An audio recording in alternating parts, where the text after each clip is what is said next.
எல்லோருக்கும் வணக்கம். நான் காமெடி ஸ்டண்ட் நடிகர் முத்துக்காலை. இது என்னுடைய மனைவி பேர் மாலதி. அவங்களுக்கு மூளையில் ஏற்பட்ட அந்த இரத்த கசிவு காரணமாக கடந்த 30ஆம் தேதி தலையில் ஒரு ஆப்ரேஷன் நடந்தது. அதை அவங்கள மீட்டெடுக்கிறதுக்காக ரொம்ப முயற்சி பண்ணோம். தமிழக அரசுகிட்ட கூட நான் உதவி கேட்டிருந்தேன்.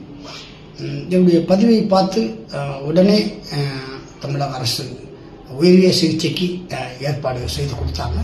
பட் இருந்தாலும் அந்த சூழ்நிலையில் என்னுடைய மனைவியுடைய உடல்நிலை ஏற்றுக்கொள்ளும் அளவுக்கு இல்லாமல் போனது என்னுடைய துரதிர்ஷ்டம் அப்படிதான் சொல்லலாம். இருந்தாலும் தகுந்த நேரத்தில் உடனே என்னுடைய பதிவை பார்த்து உயரிய சிகிச்சைக்கு ஏற்பாடு செய்து கொடுத்த தமிழக முதலமைச்சர் மாண்புமிகு ஜோசப் விஜய் சார் அவர்களுக்கும் நேரடியாக என்னை பற்றி அந்த டாக்டர்கள் எல்லாம் சொல்லி அண்ணனுக்கு வேற ஒரு முகம் இருக்கு, மிகப்பெரிய ஒரு திறமைசாலி, அவருக்கு இந்த நேரத்தில் ஏதாவது செய்யணும் அப்படின்னு ராஜ்மோகன் சார் எல்லா டாக்டர்களையும் அழைச்சி ஏதாவது பண்ண முடியுமா, காப்பாற்ற முடியுமா அப்படின்னு ஒரு ஆலோசனைலாம் நடத்தி ஏற்பாடு செஞ்சார். சிறப்பான சிகிச்சைக்கு ஏற்பாடு செய்ய சொன்னார். அதே மாதிரி அது அர்ச்சனா சாரும் மாண்புமிகு அமைச்சர் அவரும் என்னுடைய ஃபோனில் அடிக்கடி ஒரு தொடர்பு கொண்டு அவருடைய உதவியாளரை நேரடியாக அனுப்பிச்சு இந்த மாதிரி விஜய் சார் நேரடியாக போய் பார்த்துட்டு அங்கே என்ன நடக்குது அப்படின்னு சொன்னார்னு சொல்லி அவரும் அவருடைய உதவியாளரும் இங்கே எனக்காக பல மணி நேரம் அந்த டாக்டர் குழுவோடு ஆலோசனை நடத்தினாங்க. உயரிய சிகிச்சை அளிக்க முன்வந்தும் என்னுடைய மனைவியுடைய உடல் அதற்கு ஒத்துழைப்பாமல் போயிடுச்சு. அது எனக்கு மிகப்பெரிய இழப்பு தான். இருந்தாலும் தகுந்த நேரத்தில் என்னுடைய பதிவை பார்த்து உதவி செய்த தமிழக முதலமைச்சர் மாண்புமிகு விஜய் சார் அவர்களுக்கும் நேரடியாக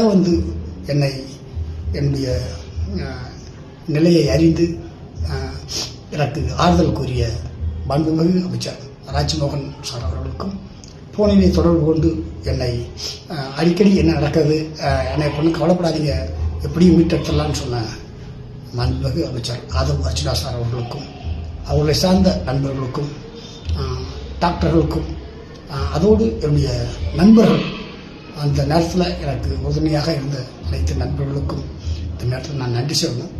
ஏன்னா நான் ஹாஸ்பிட்டலில் என்னைக்கு சேர்த்தனோ அன்னைக்கிலேருந்து இன்னைக்கு வரைக்கும் நான் சோசியல் மீடியா பக்கம் வர முடியாமல் இருந்தேன். அதனால் நிறைய நண்பர்கள் ஃபோன் பண்ணாங்க. யாருக்குமே நான் ஃபோனை எடுத்து என்ன நடக்குது அப்படின்னு பதில் சொல்ல முடியல. அதனால் நான் யாருக்கும் பதில் சொல்லாமல் இருந்திருந்தேன்னா என்னை மன்னிச்சிருங்க. ஏன்னா எனக்கு கேமராவுக்கு முன்னாடி தான் நடிக்க தெரியும், கேமராவுக்கு பின்னாடி எனக்கு பெருசாக நடிக்க தெரியாது. அப்படியே நான் சின்ன வயசுலேருந்து இருந்துட்டேன். அதனால் இந்த நேரத்தில் இந்த துயர சம்பவத்திலிருந்து மீண்டு வருவதற்கு எனக்கு தோளோடு தோல் என்று ஆறுதல் கூறி வரும் என்னுடைய திரைத்துறையை சார்ந்த அனைத்து நண்பர்களுக்கும் என்னுடைய உறவினர்கள் அனைவருக்கும் தமிழக அரசுக்கும் இந்த நேரத்தில் என்னுடைய மனமார்ந்த நன்றியை தெரிவிச்சுக்கிறேன். என்னுடைய மனைவியுடைய ஆத்மா சாந்தி அடைய எல்லோரும் வேண்டிக்கணும்னு தாழ்மையுடன் கேட்டுக்கிறேன். நன்றி.